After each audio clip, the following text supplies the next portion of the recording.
Imaginez une chaussure de course qui ne pèse quasiment rien, mais qui en même temps vous propulse vers l'avant comme jamais.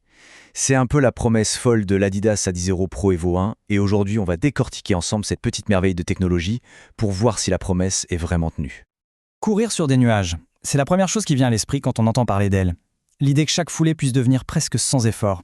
Alors la question c'est, est-ce juste une belle image marketing, ou est-on vraiment face à une révolution qui change complètement les règles du jeu?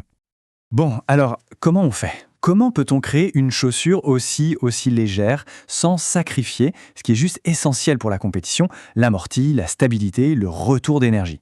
C'est tout le casse-tête qu'Adidas a dû résoudre. Et la réponse, elle tient en un seul chiffre. Mais quel chiffre? 125 grammes, c'est tout. Pour se faire une idée, c'est un record absolu. C'est officiellement la chaussure de compétition à plaque carbone la plus légère jamais créée. Un chiffre qui à lui seul change absolument tout. Alors, comment est-ce que c'est possible? Quel est le secret pour atteindre un poids aussi plume? Eh bien, derrière ce chiffre se cache toute une série d'innovations et de choix de conception, disons-le, assez radicaux. Ici, chaque gramme a été traqué sans aucune pitié. La mousse Light Strike Pro est moulée différemment pour être plus légère tout en renvoyant plus d'énergie. La forme même de la chaussure, avec cette bascule très prononcée à l'avant, elle est pensée pour optimiser chaque foulée. Et puis, il y a les sacrifices. La tige est tellement fine qu'elle en devient transparente et il n'y a même plus de semelle de propreté. Chaque détail compte. Au cœur de la machine, on retrouve bien sûr la fameuse plaque en fibre de carbone. C'est la technologie qui a tout changé ces dernières années. Il faut imaginer un petit tremplin glissé sous le pied qui aide à rebondir et propulse vers l'avant à chaque appui. C'est exactement ça. Et attention, ce n'est pas juste une sensation. Une étude fondatrice sur des prototypes similaires a mesuré un gain bien réel, une réduction de 4% du coût énergétique. 4%, ça peut sembler peu, mais sur la distance d'un marathon, ça se traduit par plusieurs minutes de gagné. C'est cet avantage que toutes les super chaussures cherchent à offrir. Et comme le résume parfaitement l'entraîneur Pierre Dupont, chaque gramme compte.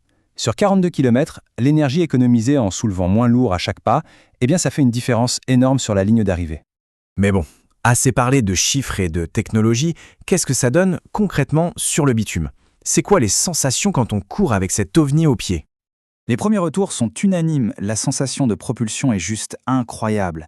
On a l'impression que la chaussure nous pousse vers l'avant et que les changements d'allure se font avec une facilité déconcertante. Et malgré son apparence minimaliste, l'amorti est bien là pour encaisser les chocs, même sur de longues distances. Il suffit d'écouter ce qu'en dit Thomas Rouault, un athlète de très haut niveau.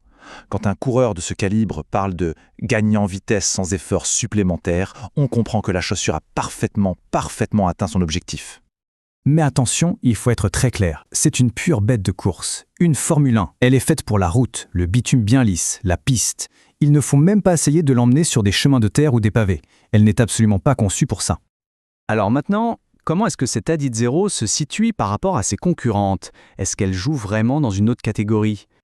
Ce graphique, il parle de lui-même. La plupart des chaussures de compétition pèsent autour de 230 grammes.